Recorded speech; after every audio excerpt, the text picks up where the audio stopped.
ആരെല്ലാം ഈ വചനം കേൾക്കുന്നുവോ അവരുടെ ഉള്ളിൽ മങ്ങിപ്പോയ കൃപകളും വിശ്വാസവും കത്തി ജ്വലിക്കാൻ തുടങ്ങും. കരിക്കട്ട പോലെ ആയിരിക്കുന്നവരുണ്ട്. ഇന്നലത്തെ തീ ഇന്നത്തെ ചാരമാണ്. ഇന്നലെ കത്തിപ്പടർന്ന് കത്തി നിന്ന് തുള്ളിച്ചാടി പാടി പ്രാർത്ഥിച്ചു ഓടി നടന്നു കർത്താവിൻ്റെ വേലയിൽ പങ്കാളിയായി. പക്ഷേ കടുത്ത പ്രതികൂലങ്ങൾ, വലിയ സമ്മർദ്ദങ്ങൾ, പ്രതികൂലങ്ങൾ, പ്രതിലോമ ശക്തികൾ, ശത്രുവിൻ്റെ വഞ്ചനകൾ, കെണി, പാപത്തിൻ്റെ വഞ്ചന വരും. അപ്പോൾ നമ്മളതിൽ പെട്ട് തട്ടി വീഴും. അങ്ങനെ ആത്മാവിന് ഉണർവ് കെട്ടുപോകും. ആത്മാവിൻ്റെ ഊർജ്ജസ്വലത മങ്ങിപ്പോകും. അങ്ങനെ ചിറക് കരിഞ്ഞ ആ സ്വർഗത്തിൽ നിന്ന് വീണുപോയ ദൂതന്മാരെ പോലെയാകും. എൻ്റെ പ്രിയപ്പെട്ട സഹോദരങ്ങളെ, വലിയ കുറ്റബോധവും നിരാശയിലിരിക്കരുത്. നമ്മൾ പോയി വചനം കേൾക്കണം. പാപത്തിൽ വീണു ചിറക് കരിഞ്ഞ ദൂതന്മാരെ പോലെയായി. സ്വർഗത്തിൽ അവർ ദൈവത്തെ ആരാധിച്ചുകൊണ്ടിരിക്കുകയായിരുന്നു. ഒരു ക്ഷണം അവർക്ക് ദൈവത്തോട് മാത്സര്യം തോന്നി, അനുസരണക്കേട് തോന്നി, മല്ലടിക്കാൻ തോന്നി, ദൈവത്തോട് വിധേയത്വമില്ലാതെയായി, ഹൃദയം അടഞ്ഞുപോയി, ഹൃദയം കഠിനമായി. അവർ ചിറക് കരിഞ്ഞ് അവർ അധപ്പതിച്ച ദൂതന്മാരായി, അവർ പിശാചുക്കളായി മാറി. അങ്ങനെ ചിലപ്പോൾ നല്ല ആളുകളാണ്, നല്ല ശുശ്രൂഷകരാണ്, നല്ല തീഷ്ണതയോടെ ദൈവത്തിനെ അന്വേഷിച്ചവരാണ്. പക്ഷേ മാലാഖമാർ തന്നെയായിരുന്നു. പക്ഷേ ചിറക് കരിഞ്ഞ് പിശാചുക്കളായി മാറുന്ന അവസ്ഥ നമ്മുടെ തന്നെ ജീവിതത്തിലുണ്ടാകാം. അത്ഭുതപ്പെടേണ്ട, ഷോക്കായിട്ട് സ്ട്രക്കായിട്ട് നിൽക്കരുത്. വേഗം പോയി വചനം കേൾക്കുക. നഷ്ടപ്പെട്ട ഓരോന്നും അവിടുന്ന് തിരികെ തരും. വചനം കേൾക്കുന്ന സമയത്ത് നഷ്ടപ്പെട്ട കൃപകൾ കർത്താവ് തിരികെ തരും. നഷ്ടപ്പെട്ട വിശ്വാസം കർത്താവ് തിരികെ തരും. നഷ്ടപ്പെട്ട ഉണർവ് കർത്താവ് തിരികെ തരും. വിശുദ്ധ ലൂക്കായുടെ സുവിശേഷം 24-ാം അധ്യായം 25 തൊട്ട് 27 വരെ വാക്യങ്ങൾ എമ്മാവുസിലേക്ക് പോയ ശിഷ്യന്മാരുടെ തന്നെ ആ സംഭവമാണ്. അപ്പോൾ അവൻ അവരോട് പറഞ്ഞു, ഭോഷന്മാരെ, പ്രവാചകന്മാർ പറഞ്ഞിട്ടുള്ളത് വിശ്വസിക്കാൻ കഴിയാത്ത വിധം ഹൃദയം മന്ദീഭവിച്ചവരെ, ക്രിസ്തു ഇതെല്ലാം സഹിച്ച് മഹത്വത്തിലേക്ക് പ്രവേശിക്കേണ്ടതായിരുന്നില്ലേ?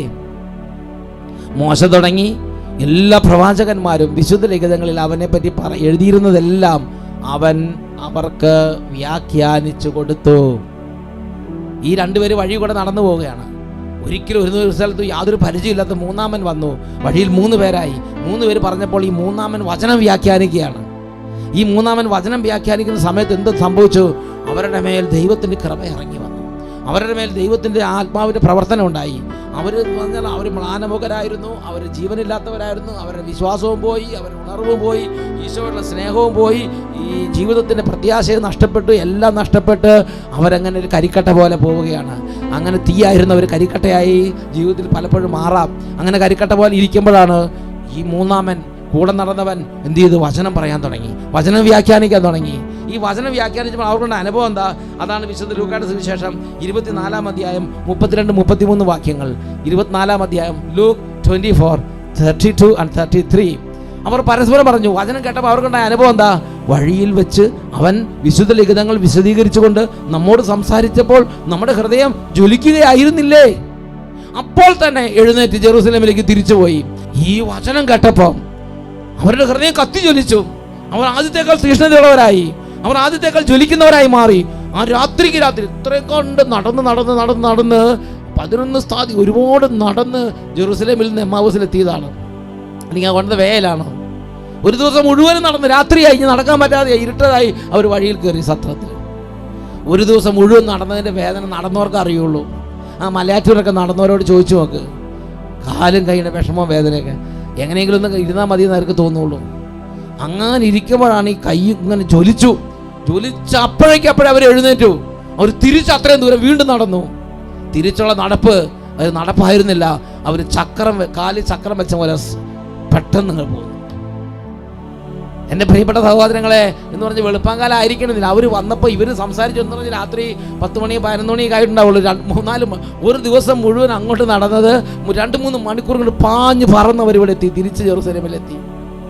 അപ്പോൾ ഇവരിങ്ങനെ വിശദാംശങ്ങൾ പറഞ്ഞുകൊണ്ടിരിക്കുകയാണ്.